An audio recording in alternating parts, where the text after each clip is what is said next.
ವಾರ್ತೆಯ ಮುಖ್ಯಾಂಶಗಳು. ಕೈಗಡ ಸಾಲ ಪಡೆದು ಮರಳಿಸದ ಪ್ರಕರಣಕ್ಕೆ ಸಂಬಂಧಿಸಿದಂತೆ ಶಿರ್ಸಿ ನ್ಯಾಯಾಲಯದ ಮಹತ್ವದ ತೀರ್ಪು. ಕಾರವಾರದಲ್ಲಿ ಎಲ್ ಮತ್ತು ಟಿ ಪ್ರಾಜೆಕ್ಟ್ ಸೀಬರ್ಡ್ ವತಿಯಿಂದ ಅಂತರ ವಿಭಾಗೀಯ ಕ್ರಿಕೆಟ್ ಟೂರ್ನಿ ಯಶಸ್ವಿ.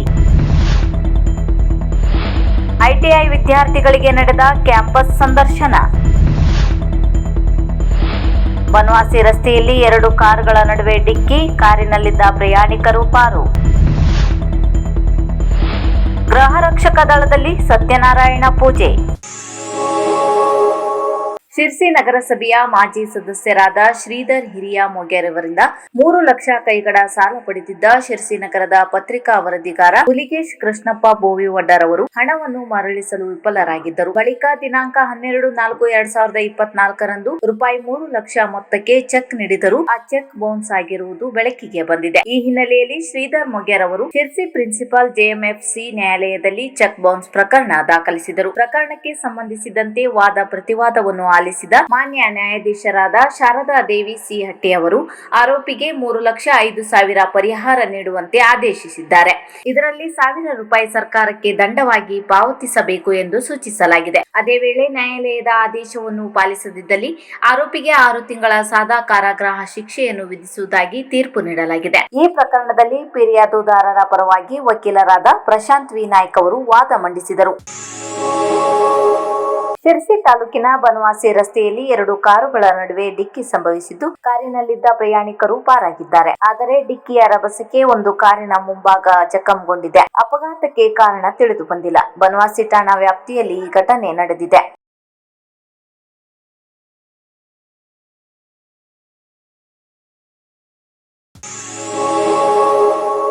ಎಲ್ ಮತ್ತು ಟಿ ಪ್ರಾಜೆಕ್ಟ್ ಸೀಬರ್ಡ್ MWC-04 ವತಿಯಿಂದ ಕಾರವಾರದ ಮಲಾದೇವಿ ಮೈದಾನದಲ್ಲಿ ಸಿಬ್ಬಂದಿ, ಕಾರ್ಮಿಕರು ಮತ್ತು ಕ್ಲೈಂಟ್ ಪ್ರತಿನಿಧಿಗಳ ಕಲ್ಯಾಣಕ್ಕಾಗಿ ಅಂತರ ವಿಭಾಗೀಯ ಕ್ರಿಕೆಟ್ ಟೂರ್ನಿ 2026 ಅನ್ನು ಯಶಸ್ವಿಯಾಗಿ ಆಯೋಜಿಸಲಾಗಿತ್ತು. ಈ ಕ್ರೀಡಾಕೂಟದಲ್ಲಿ ವಿವಿಧ ವಿಭಾಗಗಳಿಂದ ಒಟ್ಟು 6 ತಂಡಗಳು ಭಾಗವಹಿಸಿ ಕ್ರೀಡಾ ಸ್ಫೂರ್ತಿ ಹಾಗೂ ತಂಡ ಮನೋಭಾವವನ್ನು ಪ್ರದರ್ಶಿಸಿದವು.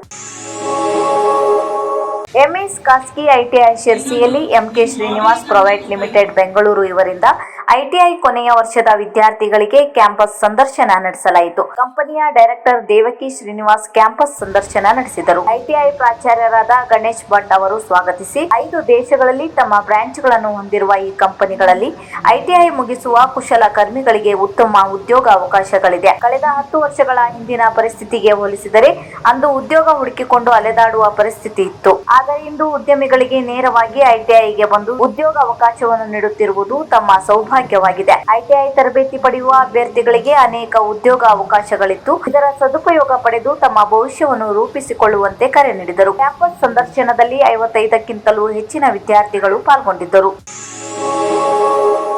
ಪ್ರತಿ ವರ್ಷದಂತೆ ಈ ವರ್ಷವೂ ಕೂಡ ಗೃಹ ರಕ್ಷಕ ದಳದಲ್ಲಿ ಸತ್ಯನಾರಾಯಣ ಪೂಜೆ ಹಮ್ಮಿಕೊಳ್ಳಲಾಗಿತ್ತು. ಈ ಸಂದರ್ಭದಲ್ಲಿ ನಿವೃತ್ತ ಘಟಕ ಅಧಿಕಾರಿಯಾದ ಎಂಎಚ್ ಬಂಡೇರ್ ಅವರಿಗೆ ಗೃಹ ರಕ್ಷಕ ದಳದ ಸಿಬ್ಬಂದಿಗಳು ಆತ್ಮೀಯವಾಗಿ ಬೀಳ್ಕೊಡುಗೆ ನೀಡಿದರು. ಈ ಸಮಾರಂಭದಲ್ಲಿ ಶಿರ್ಸಿ ಘಟಕದ ಎಲ್ಲ ಗೃಹ ರಕ್ಷಕ ರಕ್ಷಕಿಯರು ಉಪಸ್ಥಿತರಿದ್ದರು.